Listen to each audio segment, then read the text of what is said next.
Queer Relation Tips, an iAmClinic podcast devoted to helping you, the LGBTQ plus community, create the love lives and relationships you crave. I distinctly remember I was probably like 17 or so because I could drive. I remember it was late at night. I must have left someone's house, must have been a weekend, and I was driving home, a couple houses away from my house, and I'm pulling up at that stop sign at the T intersection, and I was just thinking to myself, what will I do if I have to tell my parents I'm gay? That's a day I never want to have to see come. And I look back on that so vividly because it's just like, at that point, I'd already told one of my best friends. I told her when I was about 15. And the words I used was I just knew I wasn't straight, which is usually what I even say now. I mean, I truthfully identify as pansexual, like gender does not matter to me. I am typically more attracted to women, but I also don't experience a lot of strong attraction. But where did that even come from? That at 17, I'm sitting here worrying and thinking about having to tell my mom I'm gay. And like just the anxiety it was bringing up and the trepidation and it's such a vivid memory in my head of just the dark night and no one's on the road, completely isolated, and just like, I'm gonna have to tell my mom this someday. And it's just like, adult me sits back and be like, where did that come from and why? And it's one of those things I could probably dig deeper and find out where and why. Sometimes I just think about like what serves me well now and what doesn't, and I don't necessarily need to know. Okay, picture this. I'm sitting at the dinner table with one of my best friends and our dogs are playing around the living room. We've sat down to talk about overcoming homophobia and how it's affected our lives. This episode is so important to me because I got to hear stories about her I've never heard before, and I think the opposite. I think I shared stories with her that she's never heard before. This process to me of sharing her stories seems so powerful because it's one of the ways that we can jump over homophobia. It's one of the ways that we can reclaim our beauty. To sit down with one of my best friends and say, this is how homophobia affected not only me in my life, but my identity. And to have her sit across the table from me, looking at me with such sincerity and say, Isaac, you should have never believed that. That is the vulnerability that repairs. In today's conversation, we cover a wide array of how homophobia not only affects us and our community, but maybe some helpful tricks as therapists that we've picked up along the way to deconstruct the effects of homophobia in our lives. My best friend in this episode is probably one of the most brilliant people I will ever meet, and I think that you will gain so much insight from her brilliance. I hope you enjoyed today's episode. Let's take a listen.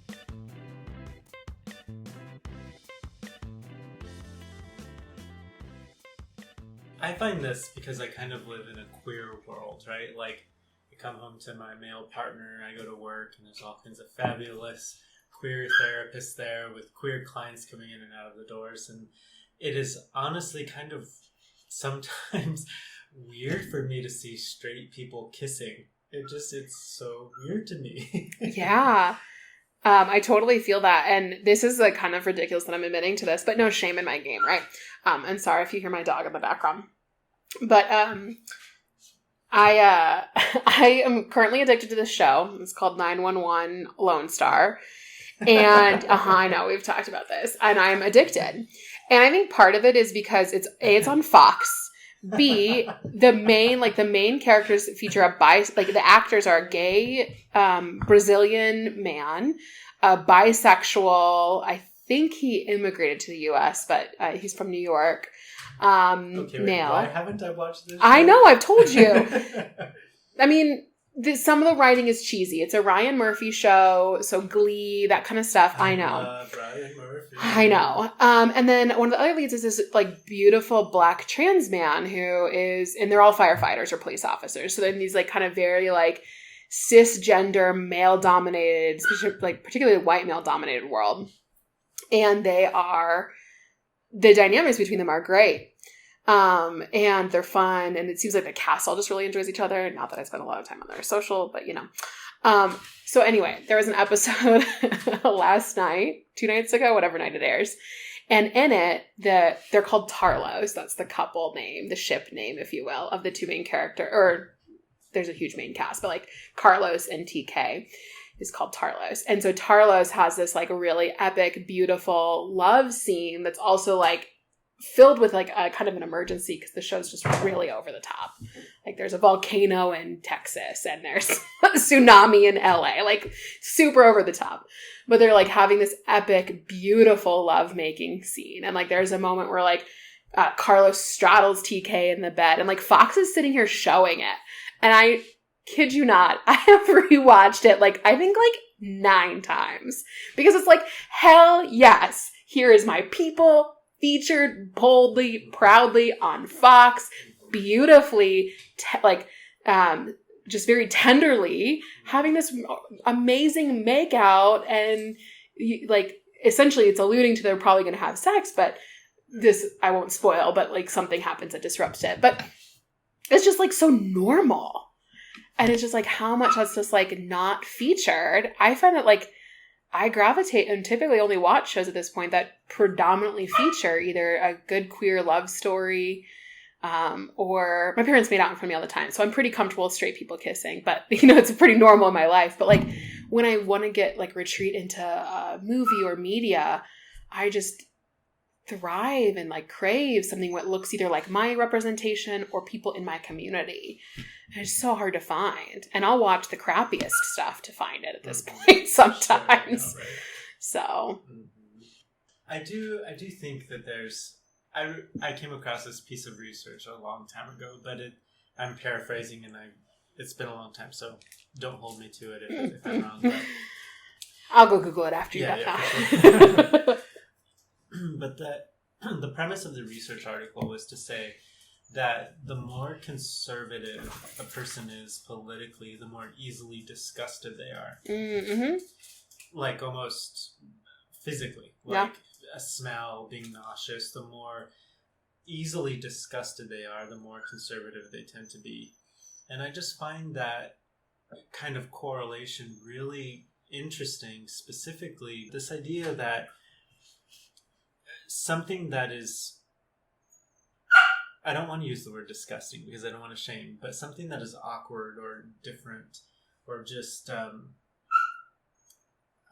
surprising to me, like a straight couple kissing, to find that somehow off-putting would easily make me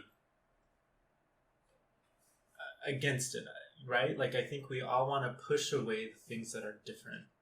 Mm-hmm. And I think we could easily find one of the root systems to homophobia in religion of all kinds. But I also think we can find it in the people who experience queerness as disgusting, which I think kind of sprawls out the effects of homophobia, where it comes from, how it originates, how it's disseminated, if you will. Mm, yeah. I kind of get on my soapbox a little bit because I think homophobia often originates only from religion, but then I have to kind of counterbalance that because there is this part of the human experience where anything different is seen as bad or dirty, mm-hmm. or I mean, I have a cousin who's blind, or when we look at someone and observe someone who has Down syndrome or cognitive or mental disability, we look at them and say, oh gosh, I'm glad I'm not them, or I would never want a child like that, or look how funny they look. I mean, the biases that humans can come up with is so diverse and prevalent, unfortunately, that I think homosexuality falls into that category. Oh yeah, I mean, I was just thinking of yeah. Well, and even just like how even in the queer community we other people. For sure. Like I think of Brene Brown all the time, and just like I've had the privilege of hearing her speak and seeing her speak, I should say, and just like an image, she does this image where she has like her arms in front of her, you know, in a circle, and anyone who's not in that circle, right? Well, we find ways to dehumanize, and I mean, absolutely. So my parents are not Christian. My dad is atheist, my mom's universalist. He was not raised Christian. And yet I still, even at an early age, had this internalized, you know, homophobia. And again, I think so much of it was how they talked about my family. And And I think part of it, I think there were other things as well. I mean, some of my closest friends were Christian and how they would talk about things. But I think the biggest part, like going back to the whole, TV and 911 of like, there's no representation. There's quite a bit more now. So I'm very thankful for that. But like growing up, in the 90s and the early 2000s, for me, there was nothing in media. And if it was this incredibly bullied or abused or beat up or rejected from family character. And I just remember thinking, I don't want that. For sure. I don't want to be that. No. It's like having a target. I oftentimes with my therapist talked about feeling like I had a sticker on my forehead that was invisible to me, but everybody else could see. Yep. And I couldn't, when I was in middle school, for the life of me, I could not figure out what I was doing, how I was walking, what my mannerisms looked like, how I was picking clothes, what sports I wasn't playing, like what was it that let everybody see this massive neon sign on my forehead that I couldn't see? Yeah. When I was in high school, I had this friend, and she's like someone I haven't seen in years, and it's been over a decade since I graduated high school. I mean, I'm coming up closer to 20, which just feels, time keeps moving. But we were in high school, and she had this chant, "Rae, Rae is so gay, gay." And it's one of those things, and I think about that often, and I actually think there's a piece of this of how she chanted it in such a loving and sweet way that I feel like that was the pinnacle for me, where I started to say, like, it can be okay to be gay. She didn't know. She was just doing it, I think, truthfully because it rhymed.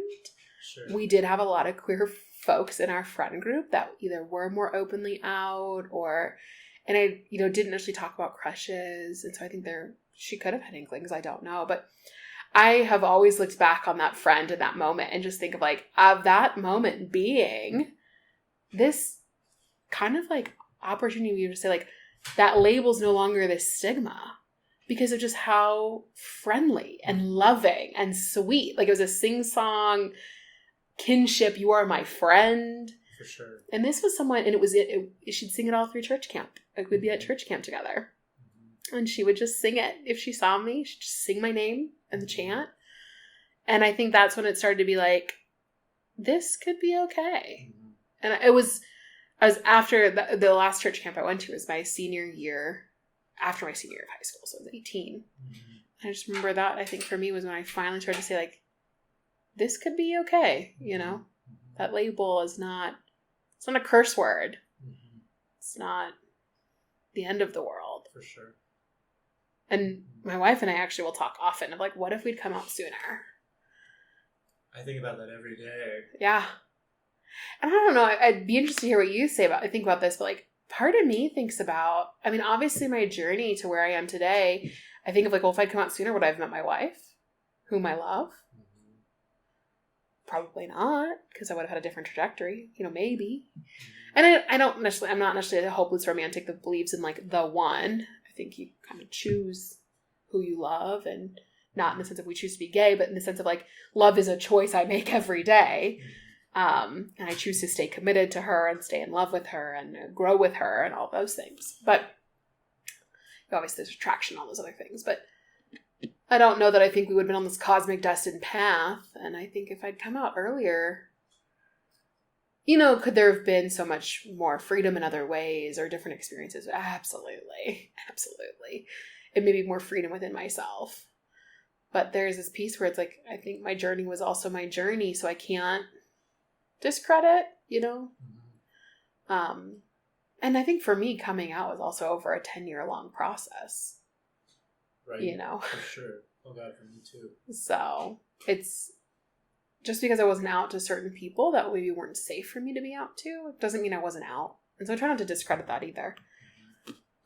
Obviously you and I have had lots of fun together long before my parents knew I was gay, but that didn't, I was still living, I wouldn't say I was living a closeted lifestyle. I just also happened to live 800 miles away from them. Sure. I feel like if I had come out earlier, the one thing that I crave the most is to go through, to know what it feels like to go through elementary school, middle school, high school, college, grad school, without feeling so dirty. Like, I feel like if I had a safe environment to just be authentic, I would have saved myself years of, like, I'm going to use this word on purpose, but like chaotic sleeping around, because I wouldn't even call it hooking up, because it was just like ravaging. Like, I needed someone to want me so that I knew that I was okay, but out of this like desperate, I am so dirty, I need to prove myself otherwise. And I think chaotic drinking as well. But I want to know what that trajectory would have looked like, what my present would look like if I didn't have to walk through so much shame. But then I think, kind of like you, I might not have fallen in love with psychotherapy. I might not have the same mission in life. I might not be so dedicated to who we are as a queer community. Yeah. And when I think and take stock of my life right now, I'm like, I would choose this all again. Yeah. You know, like, I said the same thing to my wife, because like I just think of, if I was fully out, I wouldn't have gone to seminary, or at least not the seminary I went to. Mm-hmm.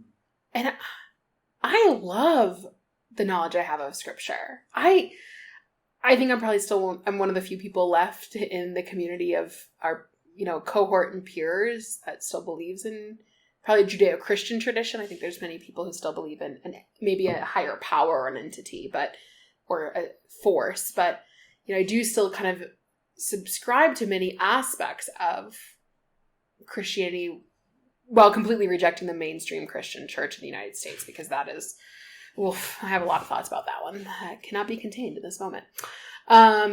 But there is, I have this richness and depth of knowledge that I got from going to a pretty academically rigorous, moderate seminary that taught me to think for myself, and really, and I jokingly say often, had made me gay, because it finally made me look and understand that there's no biblical evidence to support being, like that homosexuality is a sin in the way we interpret it in modern times. Really, most interpretations came in the last 60 years of how we interpret it. But in my experience, obviously, it was so much different. I do wonder if I'd been maybe a little bit more sexually liberated if I'd come out earlier, or that side of things. But there's, when you're talking about this idea of feeling dirty, all I could think about in my head of just like what's going before, like what starts flashing before my eyes. And I imagine for you, maybe something similar of just the sheer loneliness of just how, like that saying where you can be in a crowd of people and still feel completely alone. I feel like that's what marks a good portion of maybe my most formative early 20s, of just darkness in that way. And again, I think it brought me to this point now where I'm could be a counselor, and I do career work predominantly. So just really getting to see people through some of the darkest moments of their life purpose at work and moving forward. I think it's really brought to me a deep joy that I have now. But I will never forget, right before I really fully started authentically living who I was, I was at the point where I had been struggling with suicidal ideation for so long that I knew I needed to put myself into a psychiatric hold if I was going to, or it was not going to be okay. And I just so happened to go to a friend's house And they just took one look at me. You know, I was picking up a textbook of all things. And they just looked at me and they said, you want to come in? You want to sit for a while? And they kept me there for probably 3 or 4 hours.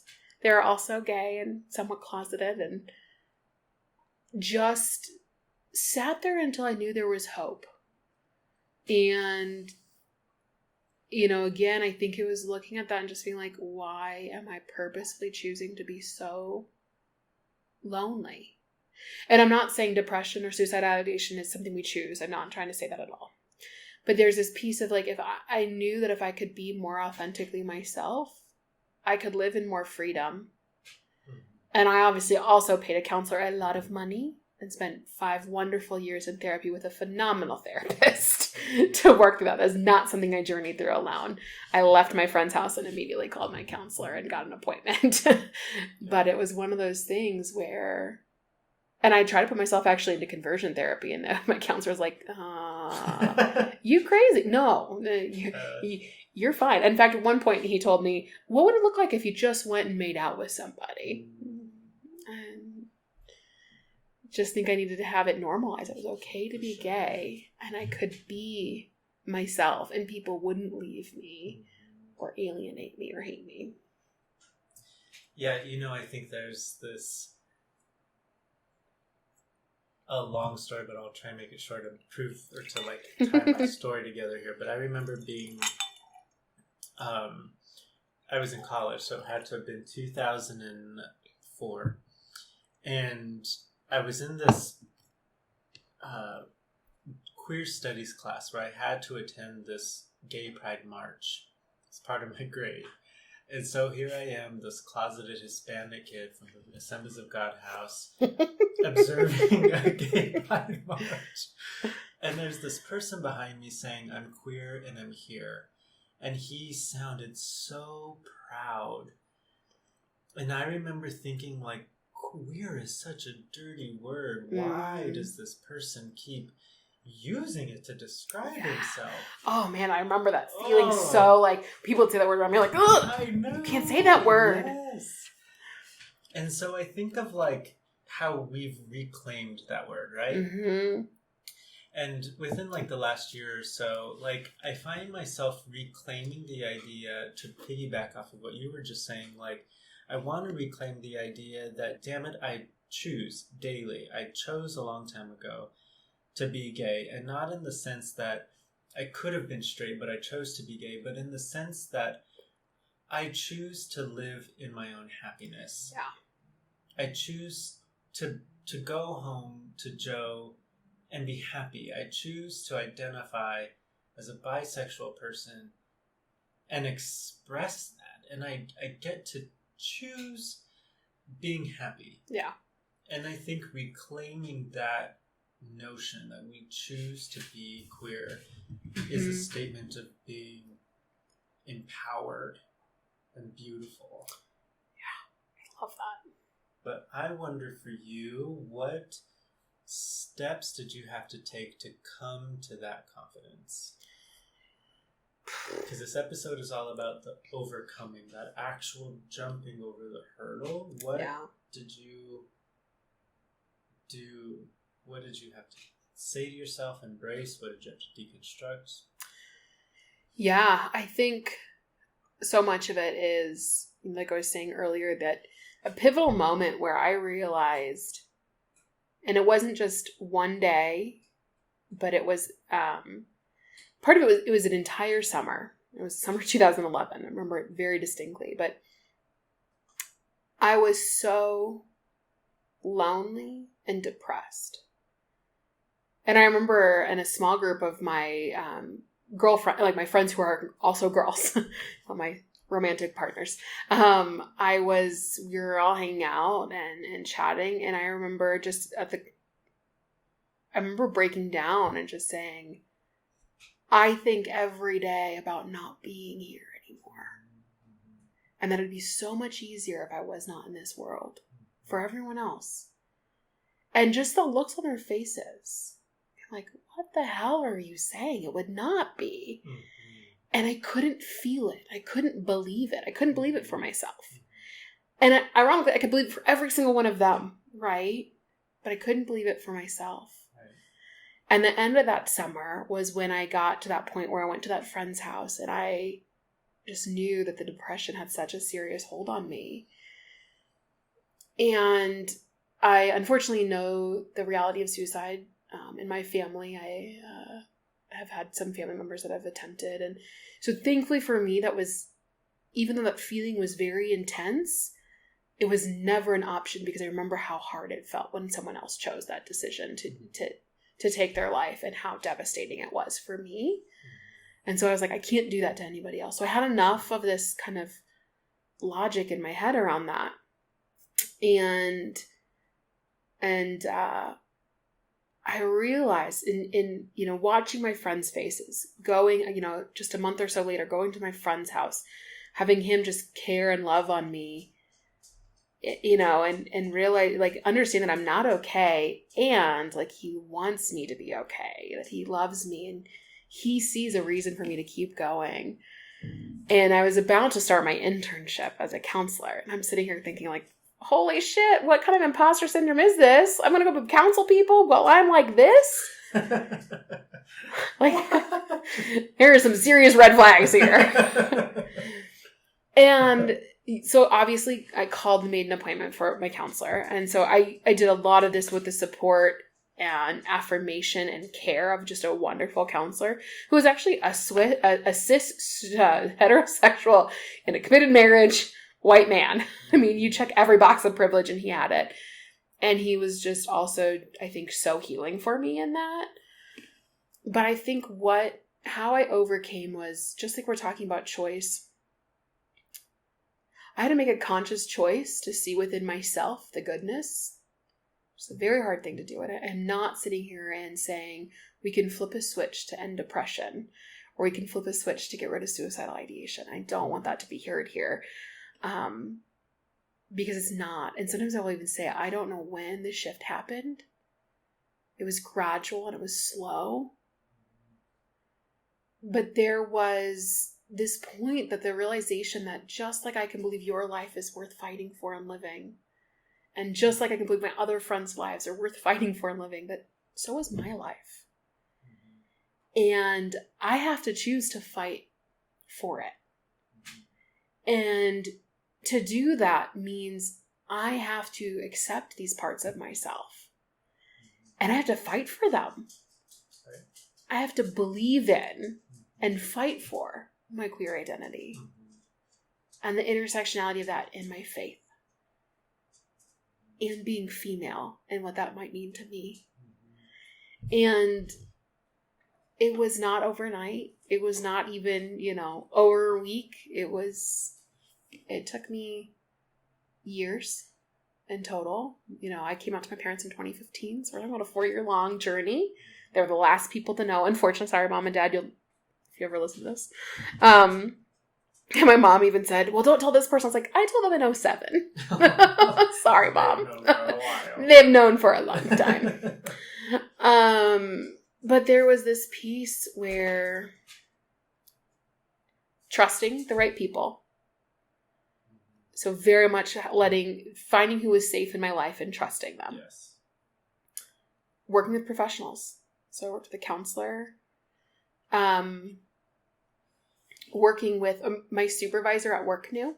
And even today, I just entered back into the journey of counseling again.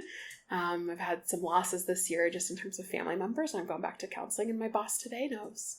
I have a safety with my boss to say that. That's, again, a privilege. But like that I'm so held safely in so many spaces to journey out in this way. So I know that that's not true for every person, and they don't have that. But that, I think, was how I overcame and worked through, was safe people, supportive mental health professionals, and a workspace where I could take a day off if I just really wasn't okay. Or I could maybe not see clients in a day if I needed that.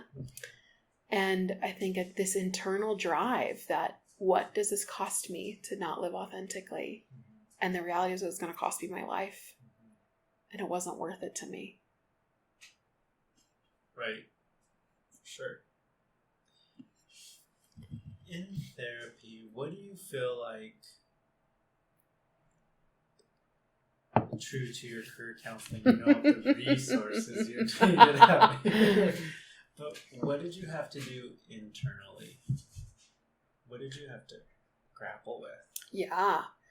So if you've ever had a conversation with me, you probably know I love cognitive behavioral therapy, CBT. So there's this aspect of cognitive behavioral therapy where thought journaling, and if you're not familiar with it, I do recommend. Again, I always love counseling with a professional, but you can Google it and look it up on your own. There's some good resources out there. But it really took sitting down and doing some cognitive behavioral therapy within myself. And my counselor was not a CBT therapist. They were a different type of therapy modality called Gestalt, which I actually don't like. But it works. It worked. I put myself in counseling with a cis, hetero, male, white male who used a therapy modality I do not like. I think in every way I was looking for it to fail. And it worked. And he did try to fire me once. He was like, are you going to push through this? Because this is what it is. And I was like, you cannot fire me. I'm very stubborn to my core. So I think part of it was him trying to fire me. And actually, he is he moved away. He's an expat. He lives in Latin America. He lives in South America now. And I email him about every other year just to let him know where I'm at in life. Because as a therapist, I know we don't often hear, and how much I just want him to know that I think he was influential in me being where I'm at today. But I think part of it was he can do all this great counseling session, but there is this internal driver within myself. He cannot make me, we have a saying in counseling, you can't work harder than your client. And we say it because at the end of the day, there has to be something internal within yourself. Whether it's a motivation, a spark, like a ping pong ball that's like, I've hit this side, now I've got to go hit something else. I've got to move in a different direction. And so I actually would sit down and say, so I mentioned the belief of, my life, it would be easier if I'm not here. And I just had to sit down and say, like, what's true about that? And what's not true about that? And at the end of the day, if I was looking at it objectively, there was more evidence to tell me what was not true about that than what was. And there's so much evidence of what I could bring to people and how I could love people and care for people. And I'm not saying that, like, even now, and my poor wife, I mean, she loves me deeply and she chooses me every day. But there's times with my wife, I'll be like, am I really even, do I even matter? Like, am I even worth being here? Because our significant others can bring up our deepest wounds and pains. And she's got to sit with me in it, because, she loves me and she's supportive. And I've got to do my own work too. It's not her role to fix me. But I still do that CBD thought journal to today, or all the way to, today, of just what's true here, what's not true here. And then the most important thing I think in all of this is that you have to replace that thought. So if I think I am useless or I don't provide value, I might not be able to flip that right on its head and say, I am super valuable. I might not feel that. But I could at least feel I was able to provide a friend a babysitter today who needed childcare. I was useful in that moment.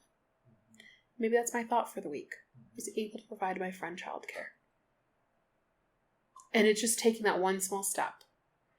Maybe a couple months later, it's able to sit back and say, I have a friend who told me today how much they valued my friendship. I matter to them. I'm valuable here. I'm useful here. And so it was just this almost like I think of like, I'm picturing of like stepping up from a basement. I'm like just taking it one step at a time. And it was, again, not an overnight thing. It was a journey. And it's insidious. It will sneak its way back in. And I just have to sit here and back and remember and say, like, yeah, I have so much evidence that tells me otherwise. I actually just recently, I teach a grad class, and I recently told a student in my grad class this because imposter syndrome is very real for students. I kept a folder, a manila envelope in my desk drawer for the first probably 5 years as a counselor of thank you notes I'd received. And it's no one's responsibility to give me thank you notes, but you get an email or you get a note or a letter. And I kept them in those days when I felt like I wasn't useful or I wasn't valuable, or I didn't contribute, Sure. I'd pull it out and I'd read them. Mm-hmm. And I even was reflecting last week, I probably haven't pulled those notes out in over 6 years. I think of them sometimes. But like, it was a year-long journey before I was able to put those notes away fully. So we're not alone. We're not an island. There's very much the support of people around me and this internalized desire to believe and to listen and to do the work. Hope you're enjoying the show so far. The team and I have been so excited about some of the episodes we've been able to put together that we'll be releasing soon. One of the reasons I love these episodes so much is because they are from people just like us. People thumbing through TikTok or hopping on Grindr and Tinder and exploring the world and bumping into their own insecurities or challenges that keep them from living the love lives and relationships they crave. We would love to hear from you. If you have any questions at all, it is your story and your voice that make this show so special. Hop on over to www.iamclinic.org/queer-relation-tips and fill out the Google form if you want to be on the show. Thanks for listening. Now let's get back to the show.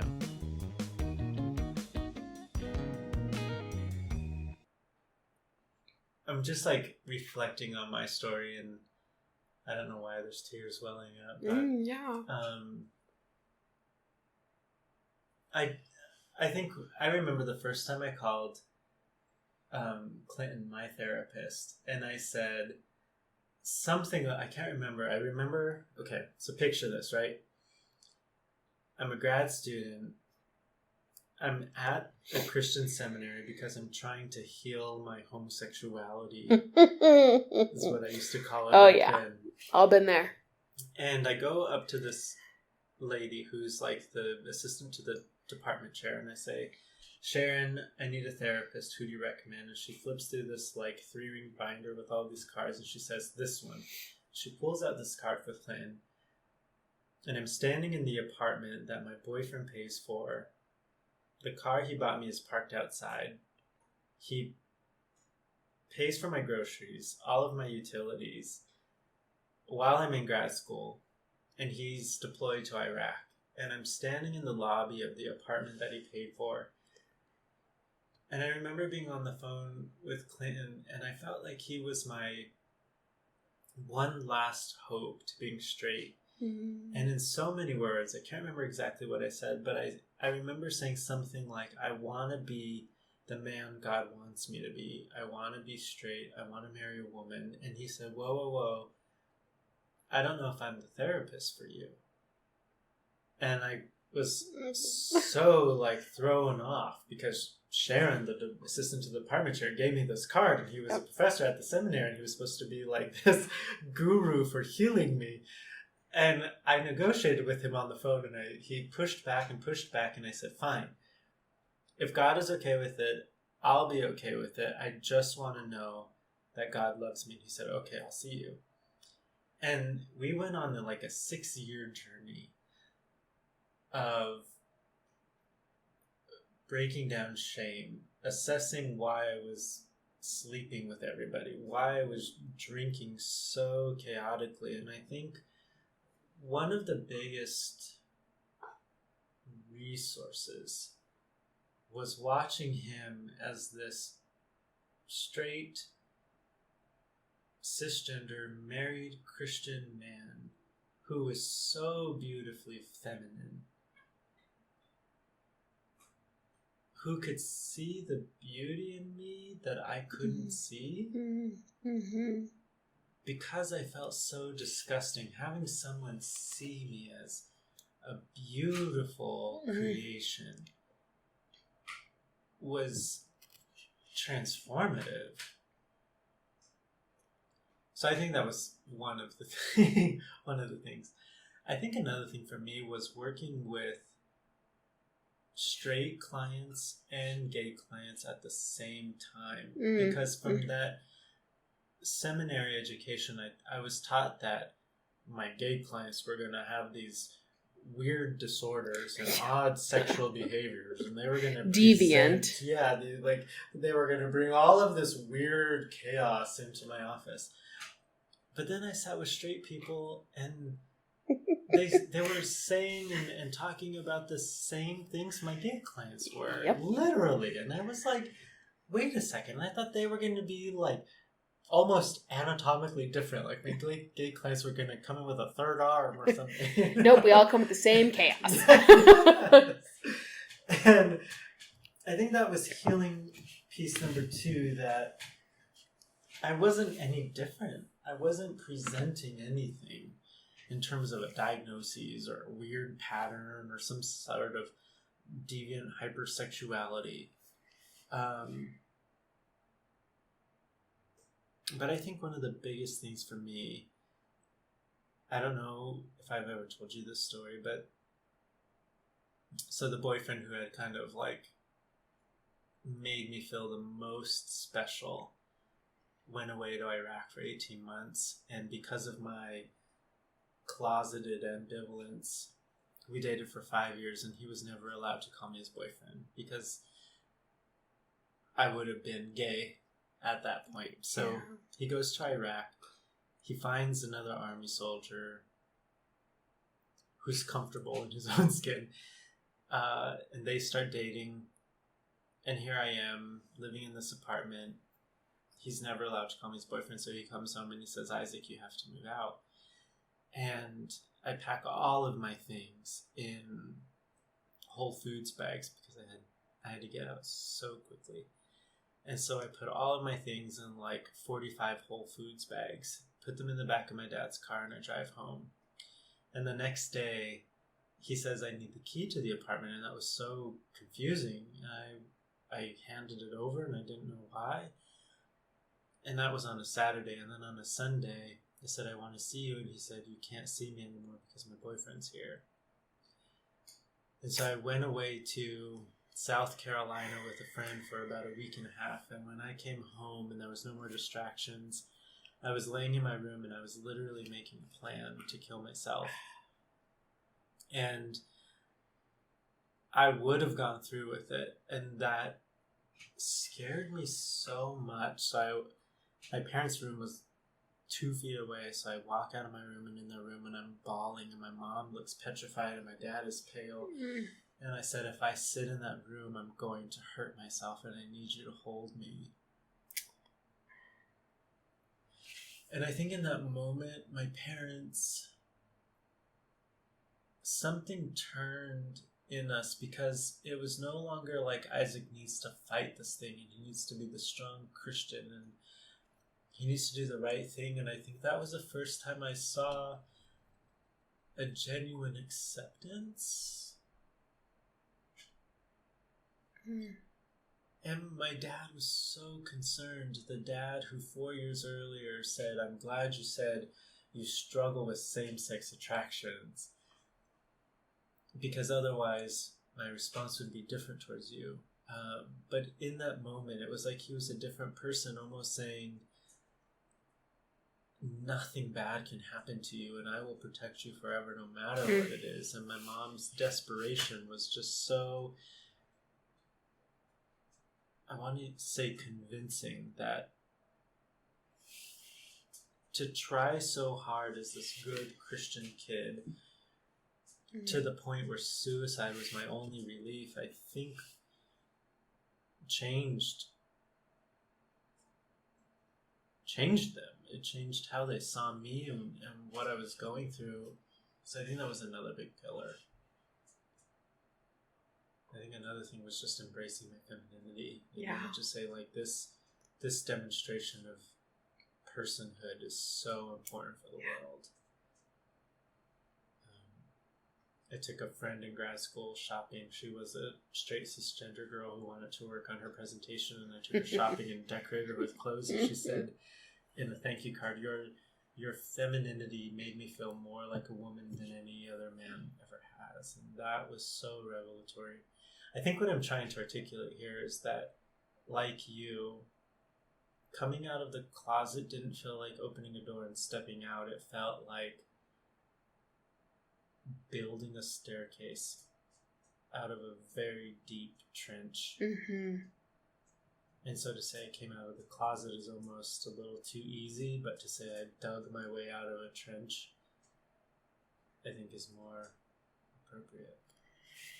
There's a piece of me that's just like, it's so heartbreaking to me to think that for so many queer people that it gets to that point of suicidality or suicide ideation.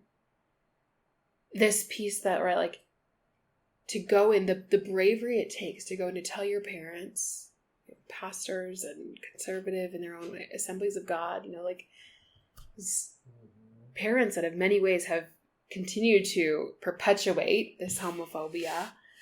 And you walk in, you say, I will hurt myself if I stay there. And that your parents chose to fight for you. And mirror just how important your life is to them. And I think of that even, just, that's what I saw on the faces of my friends when I said that something similar. And there's this heartbreak that it takes that for so many people. And unfortunately for so many queer people, sometimes the response from their family and friends there is not that we'll do anything to keep you here with us, right? That's something my heart breaks for every day. But there is this piece, and it's actually also from Clinton Nunley. I took a class with him in grad school that was so great, of that, right, if we believe, well, I believe, and, whoever's out there might also believe in this idea of the Godhead. And it is described essentially as genderless and all gendered, both male and female, all gender aspects. Because being male doesn't mean being just strong, and being female doesn't mean just being just soft or emotional.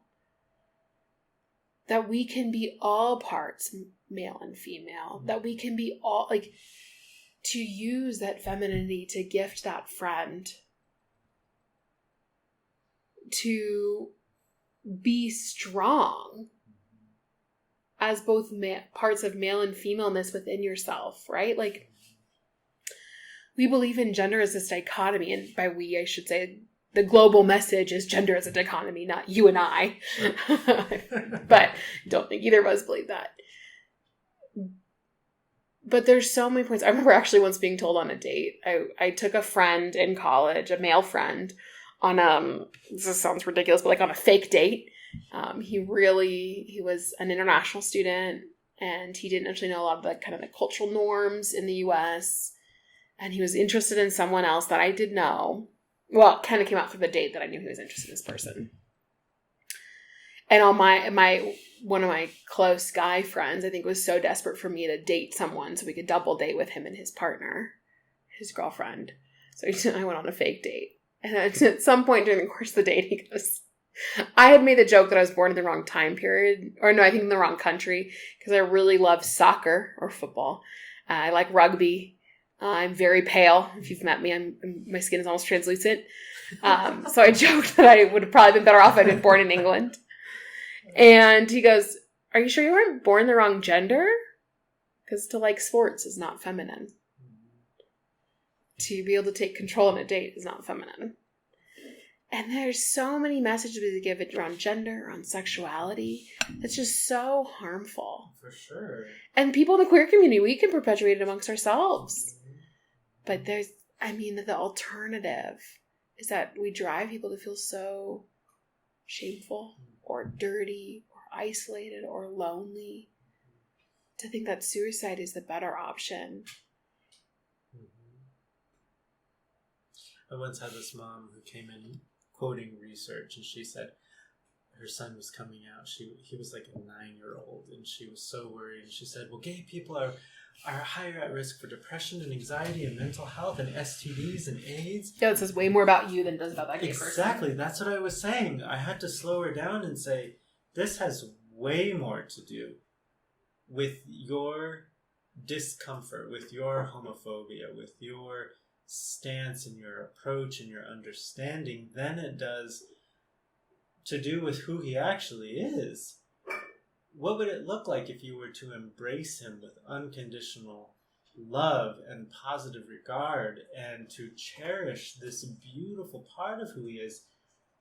You might actually, to use some clinical research here, dispose him to loving himself, to walking in autonomy, to being self-affirming, to embrace this incredible confidence, and instead of being someone who's perpetuating the statistics of this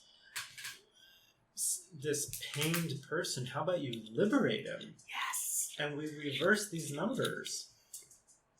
I didn't use those words, but...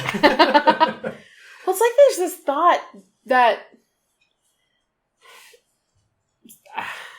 So it's like, something I think about often is there's that, like, there's memes that go around in different pieces that say, like, if you don't believe this is worth fighting for, clearly you've never had your rights taken away from you, or you've never had to question whether or not you have the same privileges as every other person. Right? So there's this piece, and I think that's where part of that comes from. But there's so much of me where it's just like, you think, I shouldn't say you, but people, like, globally, there are people that think, oh, well, if I just talk about this or research enough, or if I acknowledge this, or if I put my child in reparative therapy or conversion therapy, or that it's going to save my child to be this most beautiful, perfect child. It's like, do you understand the alternative in so many of these spaces? Is death of your child, maybe not physically, I'm not talking initially suicide, but like a death of a part of themselves? Sure, their personality, their brilliance, their creativity, yes, their charisma, their whatever. Their freedom in who they are as a person. Yes. You're not coaching them to believe or be the best part of who they are. You're actually putting it to death. Yes. Yeah. I often talk about the 6 phases of coming out because I think they're so real. But we're talking about the 6th one. So, real quickly. First one is coming out to yourself. Second one to a friend, which is what research proves we do. Third one is family. Fourth one, for some of us, is reconciling sexuality and spirituality, or gender and spirituality. The 5th one is, I think, a really important phase. And it's not a verbal statement, but it's a physical statement of letting people see you expressing your queerness, which is a very courageous move to let your parents see you holding hands, sharing affection. So that's stage 5. But this, phase 6, is all about reclaiming everything that feels dirty or disordered, deficient, damaged about you, and re-experiencing it in this way that says, I should not have been taught this was dirty about me, but I should have been taught that this was beautiful about me, and to reclaim all of those aspects of our personality, our expressions, our inherent value, our internalized knowing. That, I think, is a phase of the coming out that we will probably do for the rest of our lives. So in other words, we're constantly coming out because we're constantly reclaiming who we are. Yeah. I have been thinking about, that's such a good word to use some Christian phrases. But I've been thinking about that even in my relationship with my wife. We just recently started couples counseling, and it's funny, we tell people we're in couples counseling, people are like, just assume that we're like on the rocks or things are bad. And I mean, everyone enters their own journey as to why they enter into couples counseling. But so much of what we did is, I have a past that has a lot of internalized shame and pain. And certain things she does, she's not even saying any words that hit at that, but my immediate flags go up of, I'm not safe here. Or you think I'm stupid, or insert whatever, we'll call it cognitive distortion, meaning a non-true belief. And the writing was on the wall that it was going to cost me my marriage. And I did a little bit of personal counseling, and the reality was just coming through that I needed to do it with my partner. Sure. And so much, not all of it is from being gay. Part of it is just some challenges of my upbringing and just other things that I've been through in my own journey. But there is this kind of piece where it is having to reclaim and believe in myself that there are no parts of myself that are less than. It's not to say I am perfect. I don't believe any human is perfect. But I also believe in the inherent goodness in people, and that inherently we all have parts that are valuable and worthwhile and contribute and better the people that you interact with and the world around you and the pets you love and the parents that you care for or the chosen family that are in your life. And it has been so healing and growing for us to be in couples counseling together and, do this work now.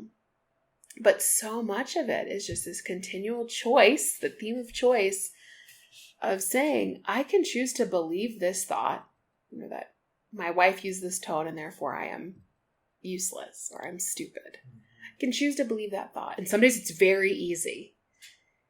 But what does it cost me? Sure. It costs me the love of my life. It costs me a sense of self that I have to give up or make meeker or diminish. It costs me an authenticity in my partnership and in my friendships and in the richness in my life.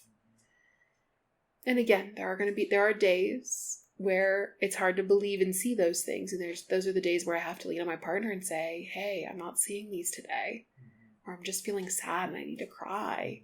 Can you hold me? Just like you did with your parents. I need to be held right now. But that there is a piece where and you were even saying, that we have to continually come out.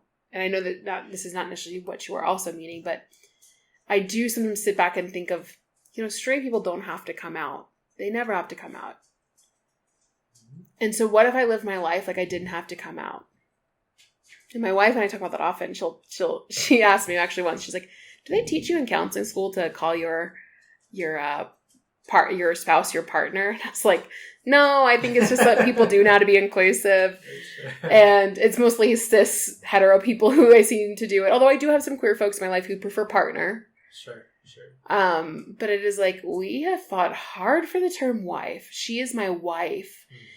And if gender doesn't necessarily fit in the situation or in the time, she's my spouse. Sure.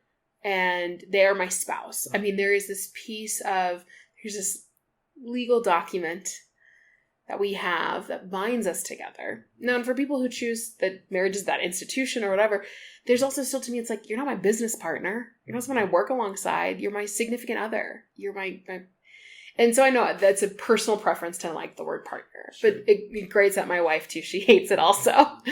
And so she was talking about this. I was like, no, you're my wife. That title is important to you and it's important to me.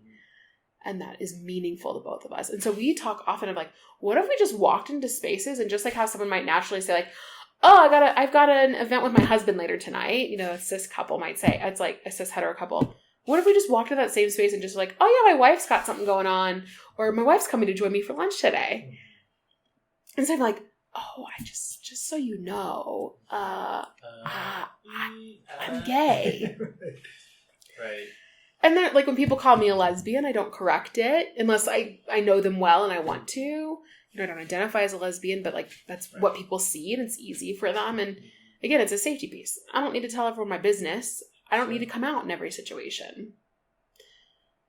And that's, I think, something that's so nuanced within the queer community, because I think there's also people who find so much power in coming out. So I'm not trying to diminish that either. And that is, I think there's just a richness there in that sense that, that is not, there's not a one size fit all for any human. For sure. Let alone the queer community. Right. I like what you're saying here. It reminds me of a session I had with Myra. Had many therapists, but she was a somatic experiencing therapist because I was just so riddled with anxiety after taking over a very large nonprofit. Oh, yep. Mm-hmm. You know this stuff. But I was describing her all of my anxiety. You know, I'm managing this, and that staff member won't do this, and this person is bothering me here, and this like gut-wrenching anxiety, right? And she says, Isaac, you have to remember who you are. And I looked at her thinking like, I mean, I remember who I am.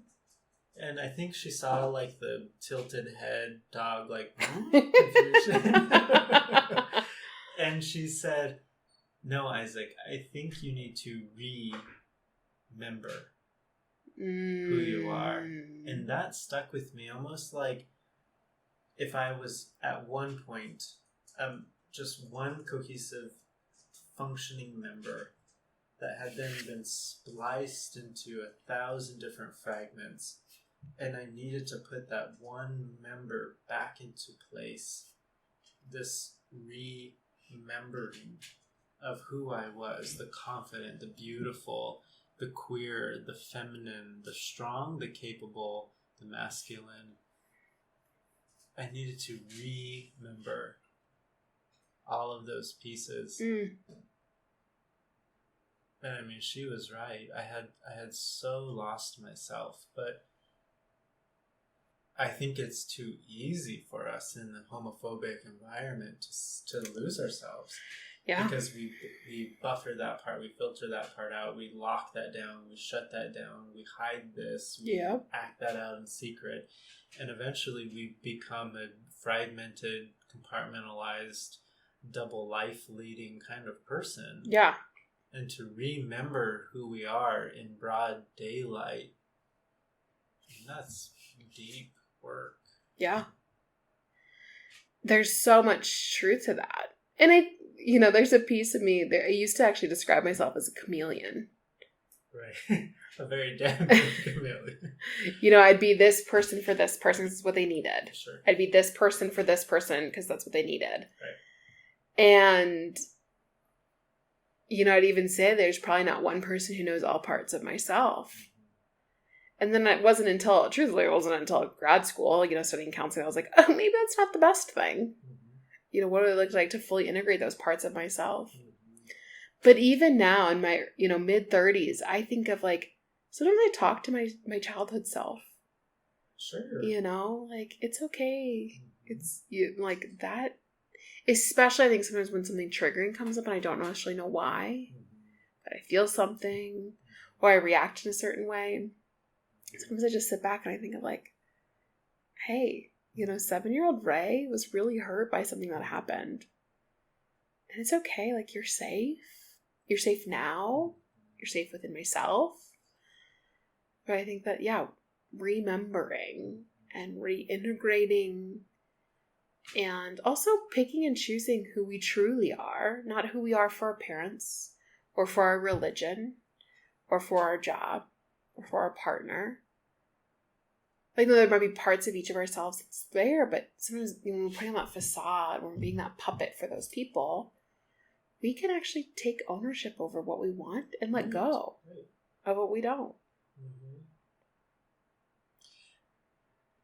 And I think to realize that if we can put on one hell of a puppet show, if we can find all of that charisma or, how do I want to say this? If all of that performance comes out of just one personality, what happens if that performance, what happens if I use that energy as a way of expressing who I am rather than forcing my personality to go through a fabrication? In another way, saying the same thing in another way, to say if I can be charismatic or funny, what happens if I just let that flow out of me rather than conjuring up that part of my personality, shape-shifting and fabricating and producing something? I think when we embrace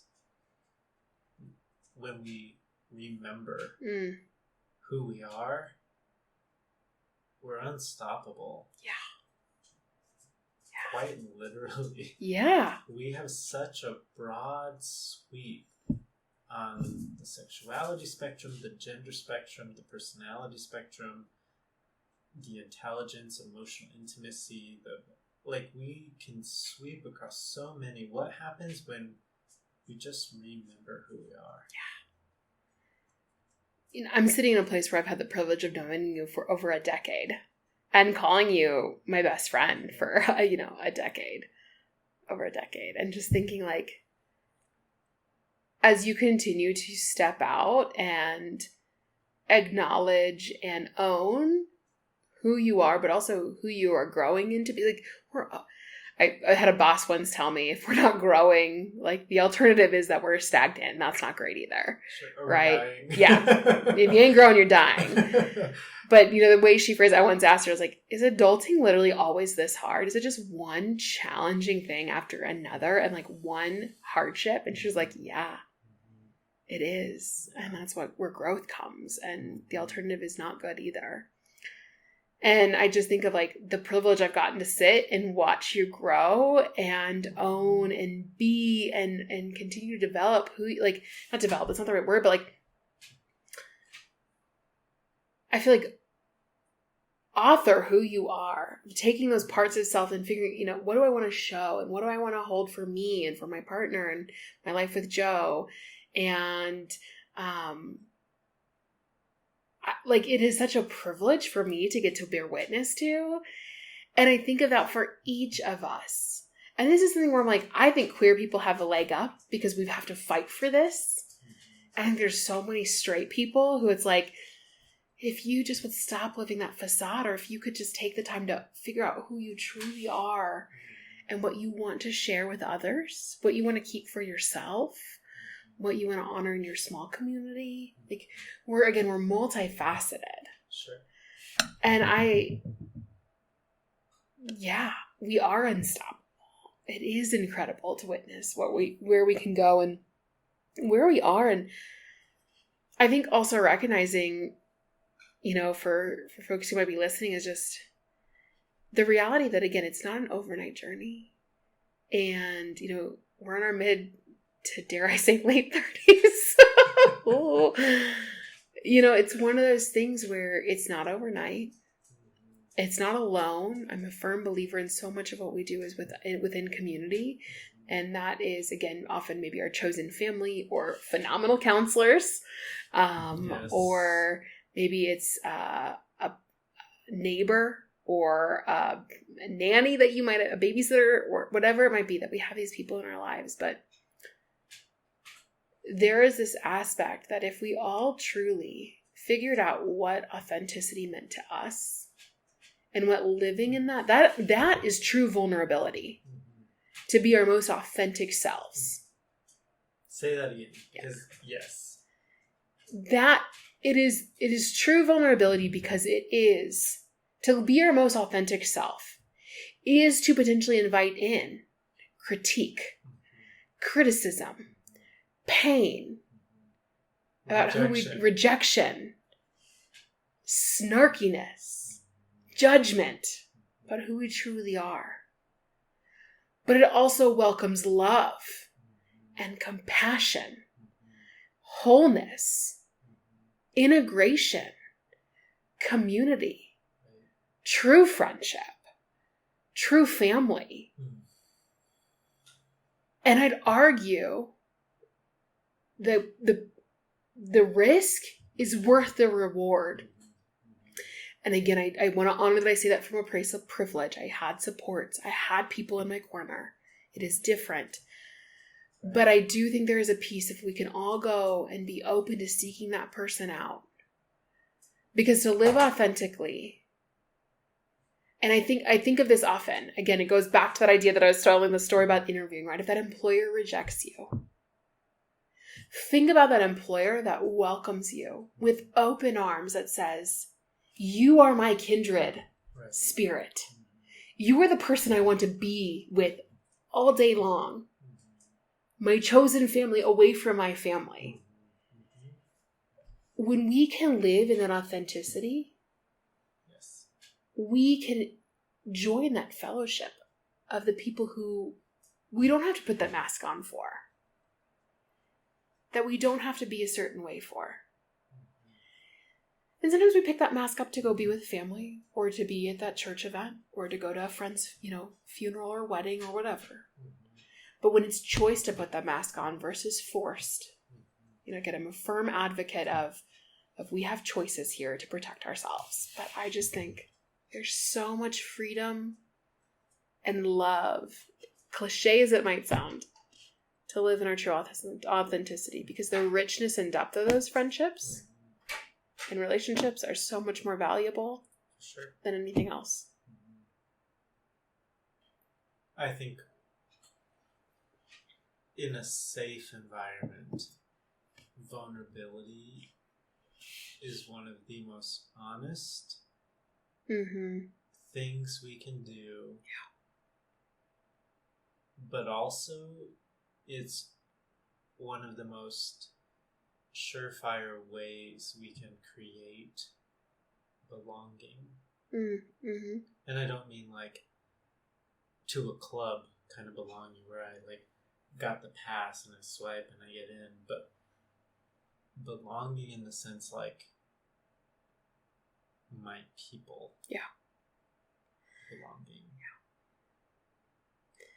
There's this aspect, and again, I bring so much back to what I do day in, day out, which is career counseling, is there's a common point of feedback that I will work with clients that they get, where they get told from, they go through all the final stage to the final stage of an interview, and they're so excited about this job, and they don't get it. And they get feedback from an employer. We just didn't know you really wanted it, or we didn't really feel like we got to see you or know you. Even in how we hire, we want to hire people that we feel we can connect to. Vulnerability, authenticity. So in every way and shape, we're just, as humans, we're craving that. Right. And there is that piece where, again, that belonging, that deepness of connection. Yes, there is risk. Yeah. Yes, there is putting it out there, putting it on the line. That's the point of the vulnerability piece. But for when it is said, hey, I see you, and not only do I see you, but you're my people, that deepness there that comes in is what makes it worth it. The rejection can come. People will see who that authentic, that again, the vulnerability to be authentic can be rejected, can be pushed away, can be said, haha, why are you wearing that? Or why are you acting that way, right? We can be cruel as humans. But again, I would rather be with my people who will let me curse like a sailor and down a box of wine on a camping trip over the course of, 3 days, and like wear, chacos with socks or something. I don't know. I make some very questionable camping decisions. And just not give a shit about who I am, and just love me and give me a fresh pair of socks when they get wet because I'm wearing chacos in a rainstorm. For sure. Right. That's my people. Absolutely. And I'd rather be around that than have to wear, if you know me well, I hate closed-toed shoes. So I'm not going to put on rain shoes to save my life. But you can tell me I have to wear rain shoes while camping because that will keep my feet dry. And I can try to conform to your will. And I'm not going to enjoy my experience, right? Like, sure. That's what it is. Let me be that friend that brings me dry socks or any form of socks while I'm sitting there in flip-flops in a snowstorm. Because every one of my Colorado friends has seen it. Don't sit there and tell me to put on closed-toed shoes. Right. Yeah, lessons learned. Sure, I could find more appropriate footwear to live in a place where it snows. But love me for who I am. And come alongside me. My choice of shoe wear is not hurting you. Yes. Yeah, and I think that's such a beautiful thing about belonging, right? Belonging doesn't say we wear the same shoes and we have the same dry socks and we believe the same about chacos. Belonging is saying you are welcome because we're different. Yeah. We belong together because we love ourselves so much that we can appreciate the love that you have for yourself. Yeah. Whenever I would, okay, so let's go back to the time when I didn't love myself, right? So I was using this narrative that said, Isaac, you're only lovable if you pass as straight. Isaac, you're only lovable if you make a certain amount of money. Your success reaches a certain tier. And I had all of these standards for what made me valuable. So then anybody else who didn't meet those standards was also worthy of criticism. Mm-hmm. And so I would say, if I deserve the criticism because I don't meet these standards, so does that person, because they clearly don't meet the standards, which was so shaming of me. Shame people, right? Yeah. But the moment I began to embrace the idea that I was inherently valuable, so it didn't matter what I made or how successful I was or how small or big my muscles were, because my muscles are very small, I began to say, Isaac, it doesn't matter. What matters is that you just laugh. That you just love. That you just show up either smiling or crying. Yeah. And people will see that value in you. And when I could fully embrace that, I can embrace the humanity and the inherent value in other people, to say it is their laughter, it is their tears, it is their pain, it is their joy, it is their brilliance that makes them equal to me and me to them. Mm-hmm. And I think that is a major piece in overcoming my own internalized homophobia that exposed me to truly loving my neighbor. I literally had to love myself before I could love other people. I use this analogy a lot in the work I do with clients of a measuring stick. So, because again, career work, it's like dating. Like there's all these ways we're being judged intrinsically for what we have and don't have. So like what you're talking about here, I have to,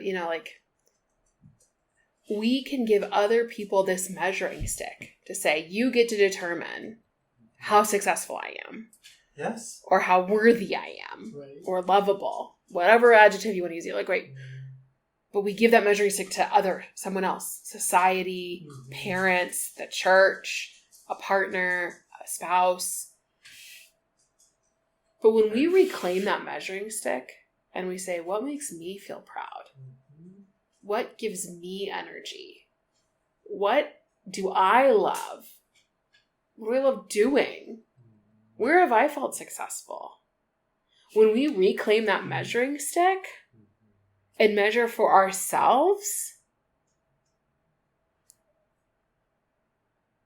that is how we start moving through and beyond internalized homophobia, self-regulation in ways that are harmful. I mean, there's a goodness in self-regulation that keeps us all from being in our carnal natures. But we also take things on because we've given someone else our measuring stick and saying, you get to tell me how worthy I am. Right. There's so many places where there's literally no right or wrong. Now, obviously, we all live by some baseline social norms and mores, right? Like, let's not murder people. In general, it's a pretty good rule, right? Sure. Although we also still have spaces for self-defense. At the end of the day, we have to figure out by our own measuring stick what is right for us. And we're not in a void. use your community of people that are safe, that you trust. And it's usually good to bring in some like people that you don't normally always agree with, or those people who might be those devil's advocate, just to show you a different way of thinking. But it's our measuring stick at the end of the day. Right. Whether we're using meters, yards, whatever measurement we want, we can put it on there. That's how we'll measure success. That's how we'll measure what love looks like. What a good partner is to us, or a good spouse. For sure. Right.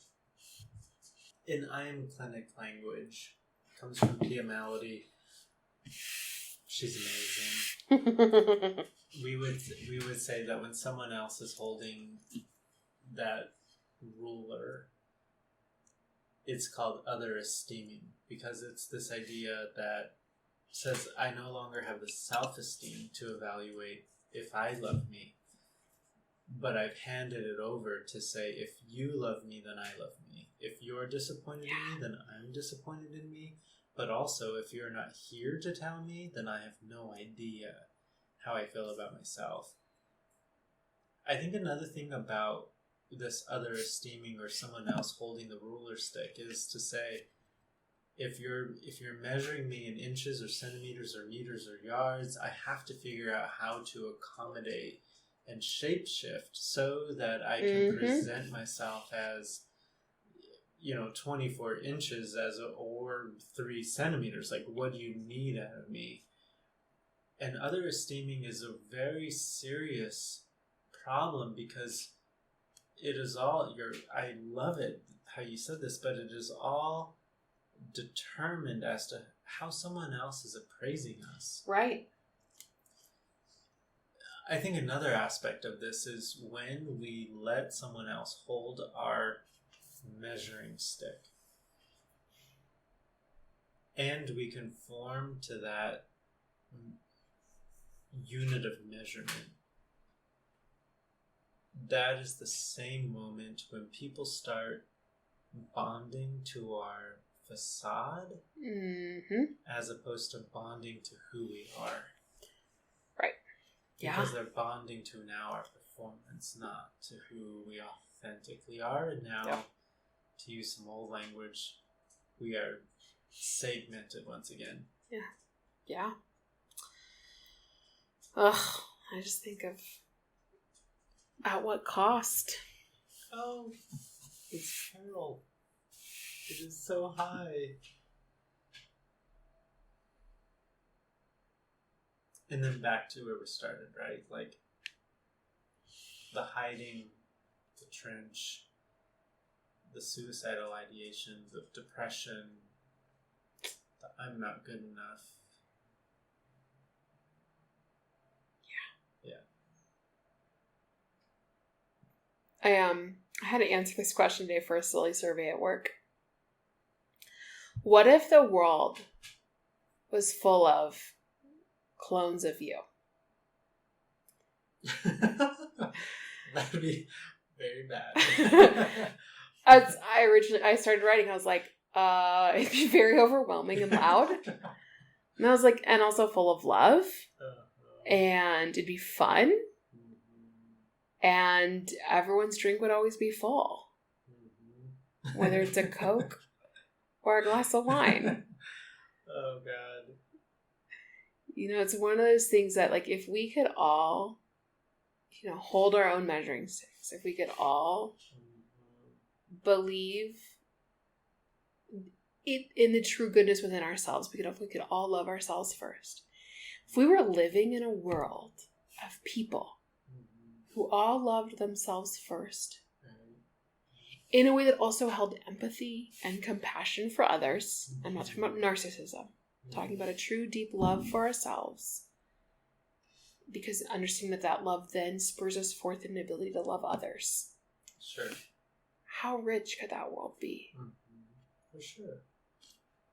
Not give a shit about who you might be sleeping with at the end of the day, or not sleeping with. Who you might favor or not favor, want to marry or not marry. We could all just step out and, I know I'm awesome. And you know what, so are you. Like, you want to get a beer? I don't even drink beer, so I don't know that's a good example. But, like, what if we could just, like, I'm just thinking, like, what if we could all just live in a world where we all just truly loved ourselves in a space with empathy and compassion for ourselves and others?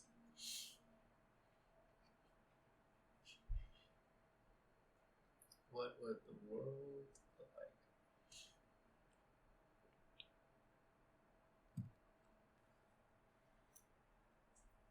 If you could kind of describe for a young pansexual 7th grader. Might have been the hardest year of my life, 7th grade. If you could just kind of like reach through this black hole and give them 10 seconds of encouragement as to how they might overcome either transphobia or homophobia, what would you say? That's such a good question. I think one of the hardest things for me as a pansexual person that I struggled with was that no label seemed to fit. And that, I have been attracted to people on all spectrums of the, all sides of the gender spectrum, and that to not have a label. And then on the other side of it, there's also this idea that like to not be either straight or gay or lesbian felt like that you were just confused. There's this like notion that you're confused. It's like what we seem to perpetuate and what society seems to perpetuate. There's this, like, I guess an advice I'd give to a 7th grader is, not that I want to sit here in this cheesy, it gets better, because it does. It also gets harder at times, and it gets weirder and more confusing, but there is just a shitstorm when you were in middle school, or when you were young, or when you're in the throes of discovering this part of yourself, of confusion and uncertainty, at least for me. I can't speak for every person. But what I think of the advice is that like to take a moment and just take a, whether it's a minute, 3 minutes, to take stock of just what you love. And I'm not just meaning like in a sexual way, but like books that you love, or movies, or weather patterns. I mean, in 7th grade and even today, I love rain, and I love reading mystery novels, and I love when I get to just have a really good conversation with a friend, and just sitting and like, what is it that you do know about what you love? And I'm a firm believer in making it tangible, so writing it out, listing in a journal. And maybe it's giving that same kind of space to questions. Who do I love? Sure. What am I not sure if I like yet or not? Maybe I don't like broccoli. I'm not sure. I want to try it out, right? I didn't know I liked avocados until I was 22 years old. And now I eat them almost daily, right? Like, so I don't want to narrow it into just a space of sexuality, because I think that's part of how we might get pigeonholed into a label that doesn't fit us, or a gender space that doesn't initially fit us. But just giving yourself space to feel the things you love, the touch of another woman, your classmate that's of the same gender, the actor who is a trans man, right? Like, give yourself space to acknowledge the different parts of yourself, and then maybe write out your questions too. That's part of what I think of as just, again, and I like externalizing it so you can look at it, and sometimes you can go back at it and laugh or say, hey, I know the answer to this now. I hate broccoli as a fact, and avocados are terrible, right? Like, we can sit there and say, like, I've got answers to things now, and there's a whole other set of questions I have. So, and then I think there's a piece, I guess, with all advice, all advice, I always say, take with that grain of salt, and figure out how it sits with you. So at the end of the day, as you're sitting there, maybe you're experiencing your own internalized homophobia or transphobia or biphobia. Maybe it's a very real experience you're getting from your family or from friends or from a parent or from a sibling or classmate. I'd go back to that measuring stick. Say, to you, on your measuring stick, what feels important for you today? Yes. And whatever you put down, I always like to dig in a little bit more and say, like, is what you put down for you? Or is it for that parent? Or for that classmate? Or Pastor. Yeah. And I would just encourage you to keep drilling in until it's what is for you. I know you don't have to share it with anybody. That measuring stick, that list can just be for you. And no one else has to see it unless you want them to.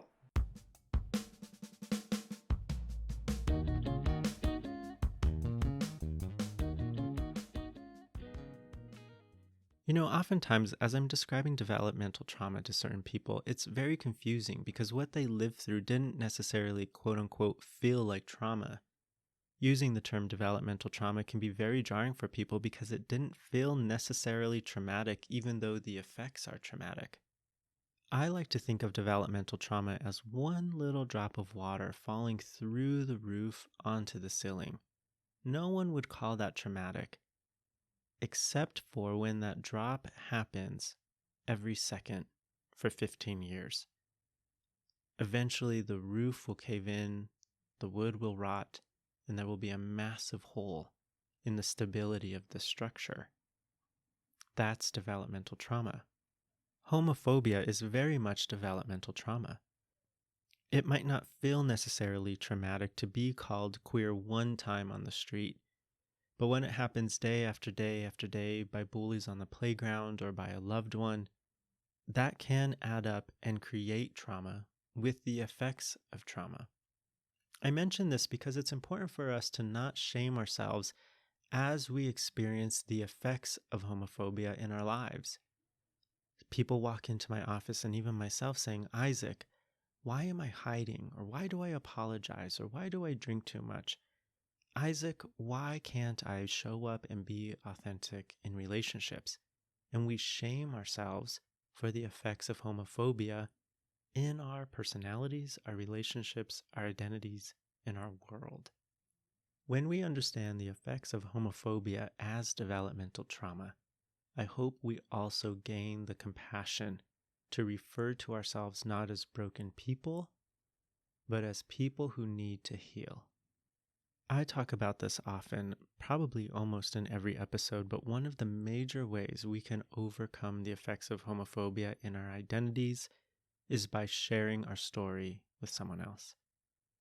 The vulnerability of saying, I feel broken in front of someone else who loves us gives them the ability to rewrite our internal narrative. Something from Isaac, you're not broken, you are precious. And when we practice that vulnerability over and over, we not only begin to learn something new about ourselves, but we begin to feel something new about ourselves.